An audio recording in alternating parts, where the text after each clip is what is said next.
Pernahkah kalian bertanya-tanya, kenapa sih bencana dahsyat seperti topan atau badai selalu terbentuknya di laut, bukan di darat? Kenapa kita tidak pernah mendengar ada topan yang tiba-tiba muncul di tengah kota atau di padang gurun? Nah, hari ini kita akan kupas tuntas rahasia di balik fenomena alam yang luar biasa ini. Jadi, anggap saja topan itu seperti mesin raksasa yang butuh bahan bakar super spesifik. Bahan bakar utamanya adalah air laut yang hangat. Bukan sekadar hangat, tapi suhunya harus mencapai setidaknya 26,5 derajat Celcius. Dan kedalamannya minimal 50 meter.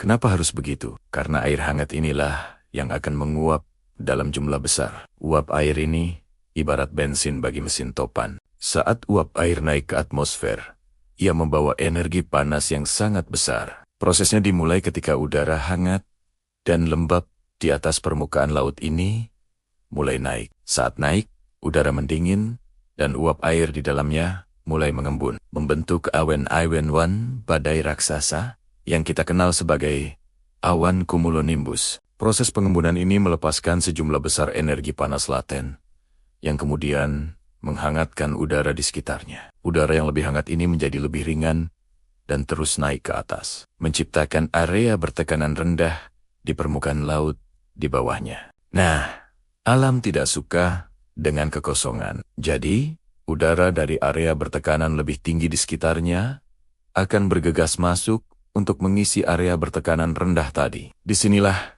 keajaiban kedua terjadi, yaitu efek Coriolis. Karena rotasi bumi, udara yang bergerak masuk ini tidak langsung lurus ke tengah, tapi dibelokkan. Di belahan bumi utara, belokannya ke kanan, dan di belahan bumi selatan, belokannya ke kiri. Pembelokan inilah yang membuat seluruh sistem mulai berputar. Seperti gasing raksasa, semakin kencang anginnya, semakin kuat pula putarannya. Siklus ini terus berlanjut. Semakin banyak uap air hangat yang diisap dari lautan, semakin banyak energi yang dilepaskan, semakin rendah tekanannya, dan semakin kencang angin berputar. Inilah proses kelahiran sebuah topan. Dari gangguan kecil menjadi depresi tropis, lalu badai tropis, dan akhirnya menjadi topan atau hurikan yang matang dengan kecepatan angin yang sangat merusak. Di tengah-tengahnya terbentuklah mata badai, area yang justru sangat tenang karena udara dari atas turun ke bawah di pusat pusaran. Lalu, kenapa proses ini tidak terjadi di darat? Jawabannya sederhana. Daratan tidak punya bahan bakar yang dibutuhkan. Pertama, daratan tidak memiliki suplai uap air yang melimpah, seperti lautan. Tanah bisa saja basah, tapi tidak akan bisa menyediakan uap air secara terus-menerus dalam skala masif yang diperlukan untuk memberi makan topan. Kedua, permukaan daratan punya banyak gesekan, seperti gunung, bukit, gedung, dan pepohonan. Rintangan-rintangan ini akan mengganggu aliran udara yang teratur dan memperlambat putaran angin, sehingga struktur topan menjadi kacau dan melemah. Itulah mengapa ketika sebuah topan yang perkasa di lautan bergerak menuju daratan, ia seperti mesin yang kehabisan bensin.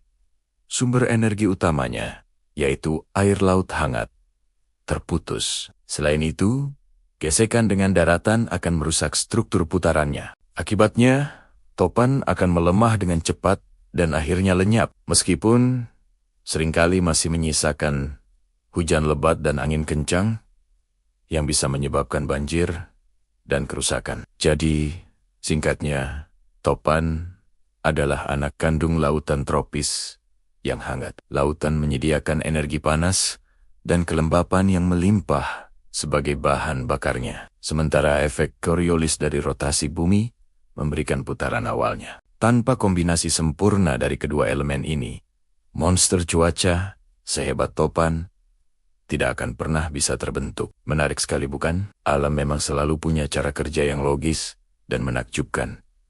Semoga penjelasan ini menambah wawasan kita semua. Jika kalian suka dengan konten seperti ini, jangan lupa untuk like, subscribe, dan nyalakan lonceng notifikasinya ya. Terima kasih sudah menonton. Sampai jumpa di video berikutnya.